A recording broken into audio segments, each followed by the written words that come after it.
ਪ੍ਰਗਟ ਸਿੰਘ ਜਿਹੜੇ ਹੈਗੇ ਆ ਪਦਮ ਸ਼੍ਰੀ ਹੈ, ਅਗਰ ਉਹਨਾਂ ਨੂੰ ਅੱਜ ਕਿਹਾ ਜਾਵੇ ਵੀ ਤੂੰ ਦੌੜ ਲਾ ਕੇ ਦਿਖਾ ਦੇ, ਉਹ ਲਾ ਲੈਣਗੇ। ਠੀਕ ਹੈ ਨਾ। ਇਹ 21,600 ਦੇ ਵਿੱਚ ਇੱਕ ਮੰਤਰੀ ਆਪਣਾ ਘਰ ਚਲਾ ਕੇ ਦਿਖਾ ਦੇਵੇ। ਸਾਡੇ ਘਰਾਂ 'ਚ ਬਜ਼ੁਰਗ ਵੀ ਹੈ, ਬੱਚੇ ਵੀ ਹੈ, ਅਸੀਂ ਆਪ ਵੀ ਪ੍ਰੋਫੈਸਰ ਦੀ ਜੌਬ ਕਰਦੇ ਹਾਂ, ਸਾਨੂੰ ਉਵੇਂ ਦਾ ਆਪਣਾ ਰਹਿਣ ਸਹਿਣ ਬਣਾਉਣਾ ਪੈਂਦਾ ਹੈਗਾ। ਇੰਨੀਆਂ ਘੱਟ ਸੈਲਰੀ ਸਾਡਾ ਗੁਜ਼ਾਰਾ ਨਹੀਂ ਹੋ ਰਿਹਾ ਹੈਗਾ। ਇਹ ਪਹਿਲੀ ਸਰਕਾਰ ਆਈ ਹੈ ਜਿਨ੍ਹਾਂ ਨੇ ਪੁਰਾਣਿਆਂ ਨੂੰ ਬਾਹਰ ਕਰਕੇ ਨਵਿਆਂ ਨੂੰ ਆਈ ਡੋਂਟ ਨੋ ਵਾਈ ਕਿ ਸਰਕਾਰ ਦੀ ਮਨਸ਼ਾ ਕੀ ਹੈਗੀ ਹੈ, ਕਿ ਕਿੰਨੀ ਮਾੜੀ ਸੋਚ ਸਰਕਾਰ ਨੇ ਰੱਖੀ ਕਿ ਸਾਡੇ ਬਾਰੇ ਬਿਲਕੁਲ ਕੁਝ ਨਹੀਂ ਸੋਚਿਆ ਔਰ ਨਵੇਂ ਬੱਚਿਆਂ ਨੂੰ ਲੈ ਕੇ ਆ ਰਹੀ ਹੈ। ਔਰ ਉਹਨਾਂ 'ਚੋਂ ਜ਼ਿਆਦਾਤਰ ਬੱਚੇ ਉਹੀ ਹੈ ਜਿਨ੍ਹਾਂ ਨੂੰ ਅਸੀਂ ਪੜ੍ਹਾਇਆ ਹੋਇਆ ਹੈ। ਜ਼ਿਆਦਾ ਅੱਜ ਕੱਲ੍ਹ ਦੇ ਬੱਚਾ ਜਿਹੜਾ ਹੁਣ ਨੈਟ ਕਰਕੇ ਆਇਆ ਉਹਦੀ ਕਿੰਨੀ ਤਿਆਰੀ ਹੈ। ਠੀਕ ਹੈ ਨਾ। ਅਸੀਂ ਤਾਂ ਇੱਕ ਤਾਂ ਮਾਨਸਿਕ ਪਰੇਸ਼ਾਨ ਹੈ, ਦੂਜਾ ਅਸੀਂ ਧਰਨਿਆਂ ਤੇ ਬੈਠੇ ਹਾਂ, ਤੀਜਾ ਉਹ ਸਿਲੇਬਸਾਂ ਨਾਲ ਸਾਡਾ 50% ਸਿਲੇਬਸ ਨਾਲ ਸਾਡਾ ਕੋਈ ਵਾਹ ਵਾਸਤਾ ਨਹੀਂ ਹੈ। ਤੁਸੀਂ ਮੈਨੂੰ ਦੱਸੋ ਵੀ ਕਿਆ ਅਸੀਂ ਉਹਨਾਂ ਬੱਚਿਆਂ ਦੇ ਬਰਾਬਰ ਆ ਸਕਦੇ ਹਾਂ। ਦਸੰਬਰ ਦਾ ਮਹੀਨਾ ਚੜ੍ਹ ਚੁੱਕਿਆ ਤੇ ਪੰਜਾਬ ਦੇ ਵਿੱਚ ਚੋਣਾਂ ਦਾ ਮਾਹੌਲ ਪੱਕਿਆ ਹੋਇਆ। ਦਸੰਬਰ ਜਿਵੇਂ ਜਿਵੇਂ ਘਟਦਾ ਜਾ ਰਿਹਾ, ਠੰਡ ਵੀ ਵੱਧਦੀ ਜਾ ਰਹੀ ਹੈ ਤੇ ਚਰਨਜੀਤ ਚੰਨੀ ਸਰਕਾਰ ਦਾ ਕਾਰਜਕਾਲ ਵੀ ਘਟਦਾ ਜਾ ਰਿਹਾ। ਤਾਂ ਅਜਿਹੇ ਵਿਚਾਲੇ ਪੋਹ ਦਾ ਮਹੀਨਾ ਚੜ੍ਹਿਆ ਹੋਇਆ। ਤੁਸੀਂ ਬੇਸ਼ੱਕ ਮੇਰੇ ਚਿਹਰੇ ਦੇ ਉੱਪਰ ਧੁੱਪ ਦੇਖ ਰਹੇ ਹੋ, ਪਰ ਰਾਤਾਂ ਜਿਹੜੀਆਂ ਹੁੰਦੀਆਂ ਇਹ ਪੋਹ ਦੀਆਂ ਕਾਫੀ ਸਰਦ ਹੁੰਦੀਆਂ ਨੇ। ਤਾਂ ਮੰਗਾਂ ਆਪਣੀਆਂ ਮਨਾਉਣ ਦੇ ਲਈ ਸਰਕਾਰ ਦੇ ਖਿਲਾਫ ਧਰਨੇ ਵੀ ਜਾਰੀ ਨੇ, ਕੜਕੇ ਦੀ ਠੰਡ ਦੇ ਵਿੱਚ ਵੀ। ਤਾਂ ਅਸੀਂ ਪ੍ਰਗਟ ਸਿੰਘ ਦੇ ਰਿਹਾਇਸ਼ ਦੇ ਬਾਹਰ ਬੈਠੇ ਹਾਂ, ਮੌਜੂਦ ਹਾਂ। ਇੱਥੇ ਟੀਚਰ ਧਰਨਾ ਦੇ ਰਹੇ ਨੇ, ਗੈਸਟ ਫੈਕਲਟੀ ਸਹਾਇਕ ਪ੍ਰੋਫੈਸਰ ਨੇ। ਇਸ ਤੋਂ ਇਲਾਵਾ ਇੱਕ ਗੇਟ ਦੇ ਉੱਪਰ ਇਹ ਟੀਚਰ ਬੈਠੇ ਹੋਏ ਨੇ, ਪ੍ਰੋਫੈਸਰ ਬੈਠੇ ਹੋਏ ਨੇ, ਤਾਂ ਦੂਸਰੀ ਸਾਈਡ ਤੇ 180 ਉਹ ਅਧਿਆਪਕ ਬੈਠੇ ਹੋਏ ਨੇ ਜੋ ਇਲਜ਼ਾਮ ਲਗਾ ਰਹੇ ਨੇ ਕਿ ਸਰਕਾਰ ਨੇ ਸਾਡੇ ਨਾਲ ਵਿਤਕਰਾ ਕੀਤਾ ਹੋਇਆ। ਤਾਂ ਰਾਤ ਨੂੰ ਵੀ ਓਪਨ ਦੇ ਵਿੱਚ ਸੌਂਦੇ ਨੇ। ਜਲੰਧਰ ਦੇ ਜੇਕਰ ਅਸੀਂ ਤਾਪਮਾਨ ਦੀ ਗੱਲ ਕਰੀਏ ਤਾਂ ਉਹ ਪਹੁੰਚ ਜਾਂਦਾ ਹੈ ਤਕਰੀਬਨ 4 ਡਿਗਰੀ ਤੋਂ ਵੀ ਹੇਠਾਂ ਆ ਜਾਂਦਾ ਹੈ। ਤੇ ਅਜਿਹੀ ਠੰਡ ਦੇ ਵਿੱਚ ਜਿਹੜੇ ਆ ਉਹ ਬੈਠੇ ਹੋਏ ਨੇ ਪ੍ਰੋਫੈਸਰ ਇੱਥੇ। ਮੰਗ ਸਰਕਾਰਾਂ ਤੋਂ ਕਰ ਰਹੇ ਨੇ ਕੀ ਮੰਗਿਆ, ਕੀ ਮੰਨਣਗੇ ਜਾਂ ਨਹੀਂ ਮੰਨਣਗੇ, ਕਿਉਂਕਿ ਸਮਾਂ ਵੀ ਬਹੁਤ ਘੱਟ ਹੈ। ਮੇਰੇ ਨਾਲ ਪ੍ਰੋਫੈਸਰ ਨੇ ਗੱਲਬਾਤ ਕਰਦੇ। ਸਰ ਕੀ ਨਾਮ ਹੈ ਔਰ ਕਿਹੜੀ ਜਗ੍ਹਾ ਤੋਂ ਆਏ ਹੋ? ਮੇਰਾ ਨਾਮ ਹਰਮਿੰਦਰ ਸਿੰਘ, ਮੈਂ ਨਾਭੇ ਤੋਂ ਆਈ ਤੇ ਸਾਡੀ ਇੱਕੋ ਮੰਗ ਹੈ ਸਰਕਾਰ ਤੋਂ। ਅਸੀਂ ਪਿਛਲੇ 18 ਤੋਂ 20 ਸਾਲਾਂ ਤੋਂ ਸਰਕਾਰੀ ਕਾਲਜਾਂ 'ਚ ਐਜ ਏ ਗੈਸਟ ਫੈਕਲਟੀ ਕੰਮ ਕਰ ਰਹੇ ਹਾਂ। ਸਰਕਾਰ ਨੇ ਸਾਨੂੰ ਬਾਰ-ਬਾਰ ਲਾਰਾ ਲਾਇਆ ਵੀ ਤੁਹਾਡੀ ਜਿਹੜੀ ਜੌਬ ਆ ਸਿਕਿਉਰ ਕਰਾਂਗੇ, ਅਸੀਂ ਸਿਕਿਉਰ ਕਰਾਂਗੇ, ਸੁਰੱਖਿਅਤ ਕਰਾਂਗੇ, ਪਰ ਐਂਡ ਨੂੰ ਜੋ ਸਾਨੂੰ ਮੀਟਿੰਗਾਂ ਦਿੰਦੇ ਨੇ ਉਹ ਵੀ ਕੈਂਸਲ ਕਰ ਦਿੰਦੇ ਨੇ, ਜੋ ਵਾਅਦੇ ਕੀਤੇ ਨੇ ਉਹ ਵੀ ਨਹੀਂ ਮੰਨੇ ਹਾਲੇ ਤੱਕ। ਸਾਡੀ ਇੱਕੋ ਮੰਗ ਆ ਵੀ ਸਾਡੀ ਜਿਹੜੇ 906 ਅਸੀਂ ਗੈਸਟ ਫੈਕਲਟੀ ਕੰਮ ਕਰ ਰਹੇ ਹਾਂ ਪਿਛਲੇ ਲੰਮੇ ਸਮੇਂ ਤੋਂ, ਉਹਨਾਂ ਨੂੰ ਬਿਨਾਂ ਸ਼ਰਤ ਤੋਂ ਉਹਨਾਂ ਦੀ ਜੌਬ ਨੂੰ ਸੁਰੱਖਿਅਤ ਕੀਤਾ ਜਾਵੇ ਤੇ ਜਿੰਨਾ ਸਾਡਾ ਮਿਨੀਮਮ ਬੇਸਿਕ ਪੇ ਆ ਪਲੱਸ ਡੀਏ ਆ ਉਹ ਸਾਨੂੰ ਤੁਰੰਤ ਜਾਰੀ ਕੀਤਾ ਜਾਵੇ ਤਾਂ ਜੋ ਅਸੀਂ ਵੀ ਆਪਣਾ ਪਰਿਵਾਰ ਪਾਲ ਸਕੀਏ। ਸੇਵਾਵਾਂ ਕਦੋਂ ਤੋਂ ਦੇ ਰਹੇ ਹੋ? ਅਸੀਂ 2002 ਤੋਂ ਸੇਵਾਵਾਂ ਦੇ ਰਹੇ ਹਾਂ। ਤਕਰੀਬਨ 20 ਸਾਲ ਹੋ ਚੱਲੇ। ਤਕਰੀਬਨ 20 ਸਾਲ ਹੋ ਗਏ ਸਾਨੂੰ। ਵੱਖ-ਵੱਖ ਅਸੀਂ ਕਾਲਜਾਂ 'ਚ 48 ਕਾਲਜ ਨੇ ਗਵਰਨਮੈਂਟ ਦੇ, ਅਸੀਂ 906 ਅਸੀਂ ਗੈਸਟ ਫੈਕਲਟੀ। ਜਿਹੜੀ ਇਹਨਾਂ ਨੇ ਭਰਤੀ ਕੀਤੀ ਹੈ 1100 ਦੇ ਕਰੀਬ ਹੋਈ ਹੈ, ਤੇ ਉਹਦੇ ਨਾਲ ਤੁਹਾਡਾ ਕੀ ਹੈਗਾ ਸੰਬੰਧ? ਐਕਚੁਅਲੀ ਭਰਤੀ ਕੀਤੀ ਉਹ ਬਿਲਕੁਲ ਸਰਕਾਰ ਨੇ ਫਰਾਡ ਕੀਤਾ ਸਾਡੇ ਨਾਲ। ਤਾਂ ਕੀਤਾ ਜਿਹੜੇ ਆਮ ਵਿਦਿਆਰਥੀ ਨੇ, ਯੰਗ ਨੇ, ਜਿਨ੍ਹਾਂ ਨੇ ਉਹ ਇੰਟਰਸਟ ਟੈਸਟ ਦਿੱਤਾ, ਉਹਨਾਂ ਨੇ ਵੀ ਫਰਾਡ ਕੀਤਾ। ਉਹਨਾਂ ਨੇ ਪੈਸੇ ਇਕੱਠੇ ਕਰਕੇ ਉਹ ਉੱਤੇ ਧਾਂਦਲੀ ਕੀਤੀ ਆ। ਸਾਡੀਆਂ ਸੀਟਾਂ ਅਸੀਂ ਉਹਨਾਂ 'ਤੇ ਕੰਮ ਕਰ ਰਹੇ ਹਾਂ, ਉਹੀ ਸੀਟਾਂ ਇੰਟਰੋਡਿਊਸ ਕਰਕੇ ਉਹਨਾਂ ਨੇ ਭਰਤੀ ਦਾ ਇਸ਼ਤਿਹਾਰ ਦਿੱਤਾ ਤੇ ਉਹ ਭਰਤੀ ਵੀ ਹਾਈ ਕੋਰਟ, ਮਾਨਯੋਗ ਹਾਈ ਕੋਰਟ ਦੇ ਉਹਦੇ 'ਚ ਫਸੀ ਖੜੀ ਆ। ਉਹਨਾਂ ਨੇ ਸਟੇ ਲਾਤੀ ਉਹ ਵੀ ਇਹਦੇ 'ਚ ਬੇਨੀਮੀਆਂ ਹੋਈਆਂ ਨੇ ਤੇ ਜੋ ਇਹਨਾਂ ਨੇ ਸਾਡੇ ਨਾਲ ਪ੍ਰੋਮਿਸ ਕੀਤਾ ਸੀ 5 ਨੰਬਰ ਦਾ ਵੀ ਤੁਹਾਨੂੰ ਅਸੀਂ ਐਕਸਟਰਾ ਤਜਰਬੇ ਨੰਬਰ ਦੇਵਾਂਗੇ, ਉਹ ਵੀ ਇਹਨਾਂ ਨੇ ਕੈਂਸਲ ਕਰਤੇ। ਮੈਂ ਕਿਹਾ ਸ਼ਰਮ ਦੀ ਗੱਲ ਆ ਵੀ ਸਰਕਾਰ ਆਪਣੀ ਕੈਬਨਿਟ ਦੇ ਫੈਸਲੇ ਨੂੰ ਇੱਕ ਆਰਡਰ ਨਾਲੇ ਖਤਮ ਕਰ ਦਿੰਦੀ ਆ। ਵੀ ਉਹ ਸਾਨੂੰ ਇੱਕ ਸਿਰਫ ਸਰਕਾਰ ਨੇ ਸਾਨੂੰ ਕੁਝ ਨਹੀਂ ਦਿੱਤਾ ਅੱਜ ਤੱਕ। ਕਾਂਗਰਸ ਸਰਕਾਰ ਨੇ ਇਹਨਾਂ ਨੇ ਸਿਰਫ 5 ਨੰਬਰ ਦਿੱਤੇ ਸੀਗੇ ਵੀ ਸਾਡੇ ਸਾਥੀ ਕੋਈ 5 ਨੰਬਰ ਲੈ ਕੇ, ਅਸੀਂ ਤਾਂ ਮੰਗੇ ਵੀ ਨਹੀਂ ਸੀ ਉਹ, ਨਾ ਸਾਨੂੰ ਲੋੜ ਸੀ ਉਹਨਾਂ ਦੀ, ਕਿਉਂਕਿ ਜਿਹੜੇ ਗੈਸਟ ਫੈਕਲਟੀ ਵਾਲੇ ਉਹਨਾਂ ਨੂੰ 5 ਨੰਬਰ ਜਿਹੜੇ ਆ ਵਾਧੂ ਤਜਰਬੇ ਦਿੱਤੇ ਸੀਗੇ ਵੀ ਤਾਂ ਕਿ ਤੁਸੀਂ ਐਨੀ ਟਾਈਮ ਤੋਂ ਕੰਮ ਕਰਦੇ ਤੁਹਾਨੂੰ ਤਜਰਬਾ ਮੈਰਿਟ ਦੇ ਵਿੱਚ ਆ ਜਾਓਗੇ। ਪਰ ਉਹ ਵੀ ਉਹਨਾਂ ਨੇ ਵਾਪਸ ਲੈ ਲਏ। ਹੁਣ ਇੱਕ ਕਹਿੰਦੇ ਨਹੀਂ ਦੇਣੇ ਹੈਗੇ, ਵਾਪਸ ਲੈ ਲਏ। ਜਿਹੜੇ ਸਾਡੇ 30-35 ਬੰਦੇ ਆਏ ਸੀ ਵਿਚਾਰੇ, ਉਹ ਵੀ ਨੌਕਰੀ ਤੋਂ ਬਾਹਰ ਜਾਣਗੇ। ਹੁਣ ਉਹਨਾਂ 'ਚ ਅਲੱਗ ਤਰ੍ਹਾਂ ਦੀ ਘਬਰਾਹਟ ਹੋਈ ਵੀ ਹੈ ਜਿਹੜੇ ਬੰਦੇ ਸਿਲੈਕਟ ਹੋਏ ਸੀਗੇ। ਅਸੀਂ ਤਾਂ ਪਹਿਲਾਂ ਹੀ ਇਹ ਮੰਨੀ ਬੈਠੇ ਹਾਂ ਵੀ ਸਾਨੂੰ ਸਰਕਾਰ ਨੇ ਉਹਦੇ ਵਿੱਚ ਐਡਜਸਟ ਕਰਨਾ ਨਹੀਂ ਸੀਗਾ, ਤਾਂ ਹੀ ਸਾਡੀਆਂ ਜਗ੍ਹਾ ਤੇ ਇਹਨੇ ਪੋਸਟਾਂ ਕੱਢੀਆਂ ਸੀਆਂ। ਤੁਹਾਡੇ ਵਿੱਚੋਂ ਟੈਸਟ ਵੀ ਤਾਂ 906 ਦੇ ਪ੍ਰੋਫੈਸਰ? ਅਸੀਂ ਤਾਂ ਬਹੁਤ ਇਹਨਾਂ ਦਾ ਬਾਈਕਾਟ ਪਹਿਲਾਂ ਹੀ ਕਰਤਾ ਸੀਗਾ, ਪਰ ਫਿਰ ਵੀ ਜਿਹੜੇ ਸਾਡੇ ਕੁਛ ਹੈਗੇ ਨੇ ਉਹਨਾਂ ਨੇ ਦਿੱਤਾ ਸੀਗਾ। ਉਹਨਾਂ 30-35 ਬੰਦੇ ਸਾਡੇ ਸਿਲੈਕਟ ਵੀ ਹੋ ਗਏ ਸੀਗੇ, ਉਹ ਸਿਰਫ 5 ਨੰਬਰ ਕਰਕੇ ਵੀ ਚਲੋ ਨੇੜੇ ਕਿਤੇ ਮੈਰਿਟ, ਕਿਉਂਕਿ ਨੈਕ ਟੂ ਨੈਕ ਸੀਗੀ ਤਾਂ ਫਾਈਟ 'ਚ। ਤੇ ਉਹ ਬੰਦੇ ਵੀ ਨੇ ਹੁਣ ਵਾਪਸ ਜਾਣਗੇ, ਬਾਹਰ ਜਾਣਗੇ। ਉਹ ਆਪਦੇ ਤੌਰ ਤੇ ਲੜਾਈ ਲੜ ਰਹੇ ਨੇ ਵਿਚਾਰੇ, ਕਿਉਂਕਿ ਉਹਨਾਂ ਨੂੰ ਨੌਕਰੀ ਮਿਲ ਗਈ ਤੇ ਵਾਪਸ ਜਾ ਰਹੀ ਆ।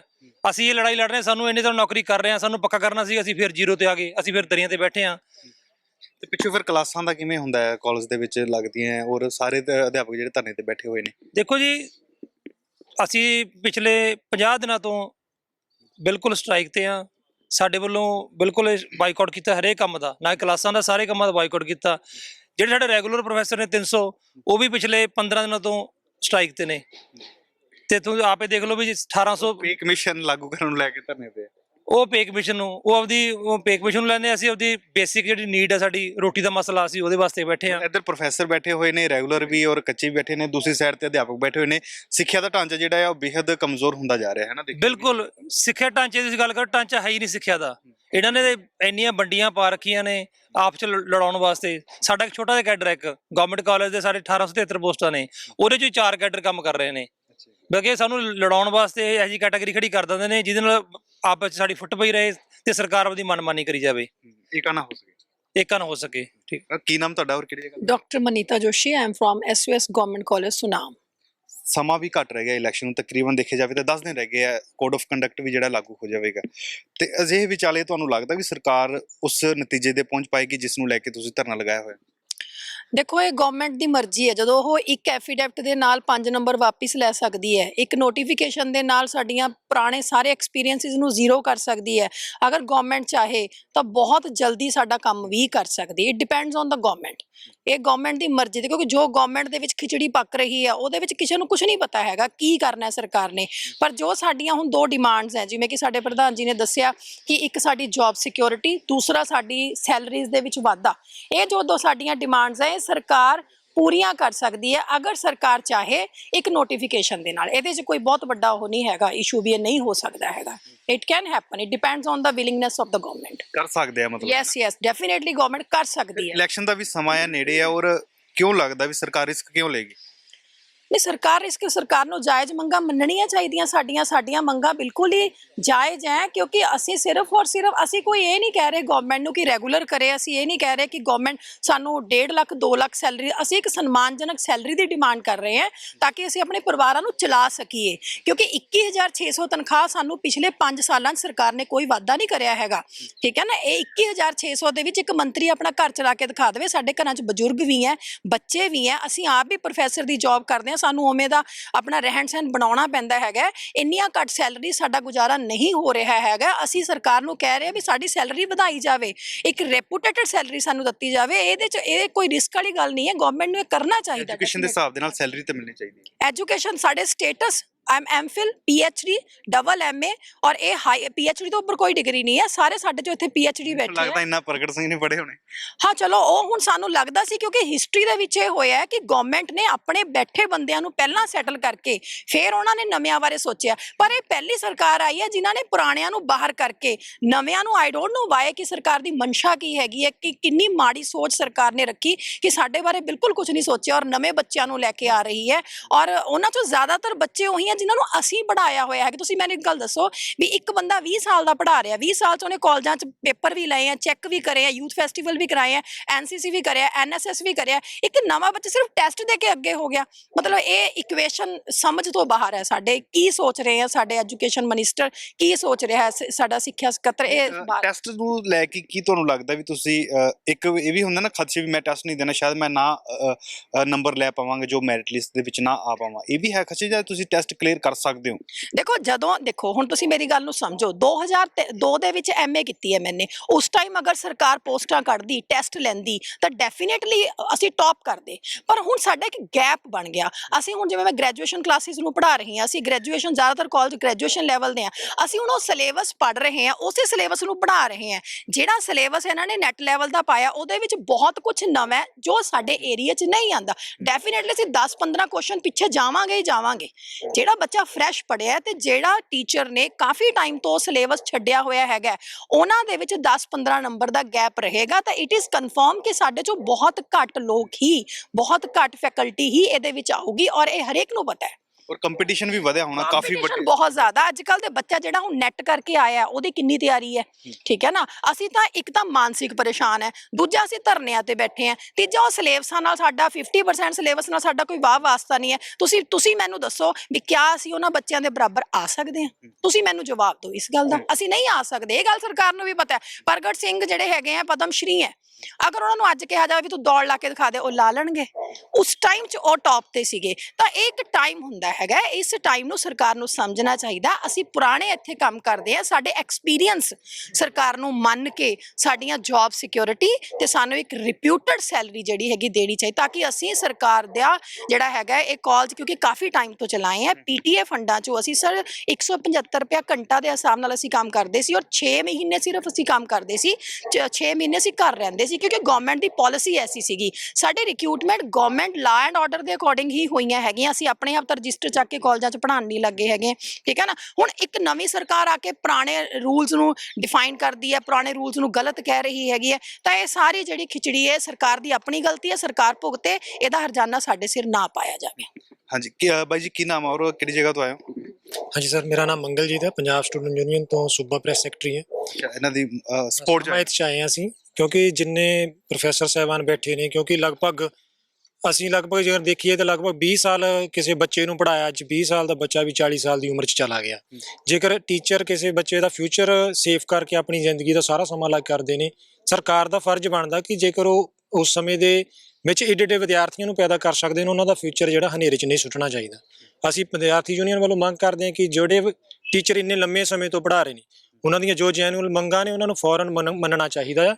ਉਸ ਨੂੰ ਜਿਹੜਾ ਕੱਢ ਕੇ ਤੁਸੀਂ ਨਵਾਂ ਚੀਜ਼ ਲੈ ਕੇ ਆਓ, ਇਹ ਗੱਲ ਬਿਲਕੁਲ ਸਰਕਾਰ ਦੀ ਗਲਤ ਆ, ਕਿਉਂਕਿ ਜਿਨ੍ਹਾਂ ਨੇ ਇੰਨੇ ਹਜ਼ਾਰਾਂ ਲੱਖਾਂ ਵਿਦਿਆਰਥੀਆਂ ਦਾ ਫਿਊਚਰ ਬਣਾਇਆ, ਤੁਸੀਂ ਅੱਜ ਉਹਨਾਂ ਨੂੰ ਹੀ ਹਨੇਰੇ 'ਚ ਸੁੱਟ ਦਿੱਤਾ। ਇਹ ਅਸੀਂ ਵੀ ਪੂਰੇ ਰੂਪ 'ਚ ਹਮਾਇਤ ਕਰਦੇ ਹਾਂ ਸੰਘਰਸ਼ ਦੀ, ਕਿ ਲਾਗੂ ਹੋਣਾ ਚਾਹੀਦਾ ਜੋ ਡਿਮਾਂਡਸ ਨੇ। ਪ੍ਰਧਾਨ ਜੀ, ਮੇਰਾ ਆਖਰੀ ਸਵਾਲ ਤੁਹਾਨੂੰ ਹੈ, ਓਪਨ ਦੇ ਵਿੱਚ ਰਹਿ ਰਹੇ ਹੋ, ਸਰਦ ਰਾਤਾਂ, ਪੋਹ ਦਾ ਮਹੀਨਾ ਹੈ, ਤੇ ਫਿਰ ਕਿਵੇਂ ਮਤਲਬ ਇੰਨਾ ਟਾਈਮ ਹੋ ਚੁੱਕਿਆ, ਅਸੀਂ ਦੇਖਦੇ ਘਰ ਦੇ ਅੰਦਰ ਪਏ ਹੋਏ ਤਾਂ ਵੀ ਠੰਡ ਲੱਗਦੀ ਹੈ।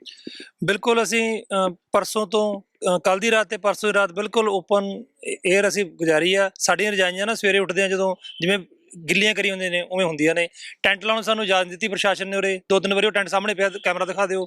ਸਪੀਕਰ ਸਾਡਾ ਬੰਦ ਕਰਾ ਚੁੱਕੇ ਨੇ, ਸਪੀਕਰ ਸਾਡਾ ਬੰਦ ਕਰਾ ਚੁੱਕੇ ਨੇ, ਤੇ ਬਾਰ-ਬਾਰ ਸਾਨੂੰ ਅੰਦਰੋਂ ਕਿਹਾ ਜਾਂਦਾ ਵੀ ਸਪੀਕਰ ਨਹੀਂ ਬੋਲਣਾ ਹੈਗਾ ਉਰੇ, ਵੀ ਸਾਡੇ ਜਿਹੜਾ ਰਾਈਟ ਟੂ ਸਪੀਕ ਆ ਉਹ 'ਤੇ ਵੀ ਇਹ ਰੋਕ ਲਾਉਣ ਨੂੰ ਨੇ, ਠੀਕ ਆ। ਅਸੀਂ ਤੁਹਾਡੇ ਸਾਹਮਣੇ ਖੁੱਲ੍ਹਾ ਅਸਮਾਨ ਆ ਉਰੇ, ਪੂਰਾ ਕੋਰਾ ਜੰਮਿਆ ਹੁੰਦਾ, ਸਵੇਰੇ ਜਦੋਂ ਉੱਠਦੇ ਹਾਂ ਅਸੀਂ ਠੋਠਰ ਕਰਦੇ ਸਾਰੇ ਬੰਦੇ ਨੇ। ਟੈਂਟ ਤੇ ਤੁਸੀਂ ਕਹਿਣਾ ਸੀ ਨਾ ਵੀ ਇੱਦਾਂ ਕਿੱਥੇ ਰਹਿ ਸਕਦੇ ਸੀ? ਟੈਂਟ ਦੀ ਗੱਲ ਆ, ਟੈਂਟ ਅਸੀਂ ਕੋਸ਼ਿਸ਼ 2 ਦਿਨ ਵਾਰੀ ਕੀਤੀ ਸੀ ਵੀ ਅਸੀਂ ਉਰੇ ਟੈਂਟ ਲਾ ਲੈਣੇ ਆ, ਨਹੀਂ ਲਾਉਣ ਦਿੱਤਾ। ਉਹ ਟੈਂਟ ਸਾਹਮਣੇ ਪਿਆ, ਉਦੋਂ ਦਾ ਚੱਕ ਕੇ ਲਿਆਏ ਉਰੇ, ਇਹਨਾਂ ਨੇ ਪੁਲਿਸ ਨੂੰ ਚੱਕ ਕੇ ਭਰਾ ਮਾਰਿਆ, ਕਹਿੰਦਾ ਉਰੇ ਟੈਂਟ ਲਾਉਣਾ ਨਹੀਂ ਹੈਗਾ।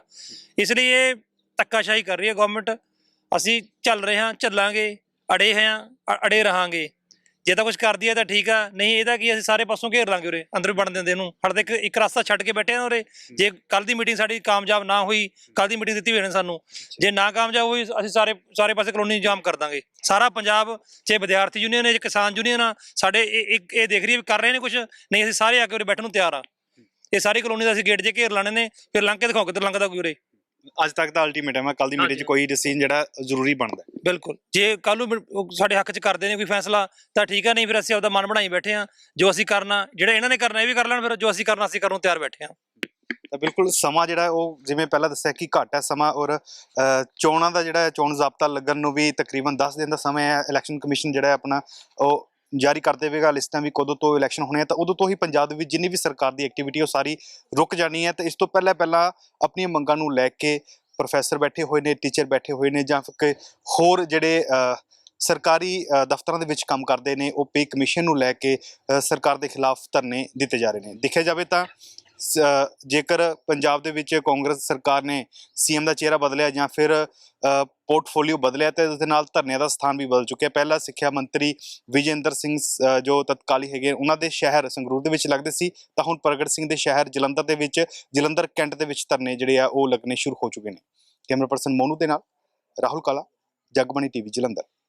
ਦੇਸ਼ ਦੁਨੀਆ ਦੀ ਹਰ ਵੱਡੀ ਖਬਰ ਨਾਲ ਜੁੜੇ ਰਹਿਣ ਲਈ ਸਾਡੇ YouTube ਚੈਨਲ ਨੂੰ ਸਬਸਕ੍ਰਾਈਬ ਕਰੋ। ਨਾਲ ਦੀ ਨਾਲ ਹਰ ਨਵੀਂ ਵੀਡੀਓ ਦੀ ਨੋਟੀਫਿਕੇਸ਼ਨ ਲਈ ਬੈਲ ਆਈਕਨ ਜ਼ਰੂਰ ਦਬਾਓ। ਜੇਕਰ ਤੁਸੀਂ ਇਹ ਵੀਡੀਓ Facebook ਤੇ ਦੇਖ ਰਹੇ ਹੋ ਤਾਂ ਇਸ ਨੂੰ ਲਾਈਕ ਜ਼ਰੂਰ ਕਰੋ ਔਰ ਜ਼ਿਆਦਾ ਤੋਂ ਜ਼ਿਆਦਾ ਸ਼ੇਅਰ ਵੀ ਕਰੋ। ਧੰਨਵਾਦ।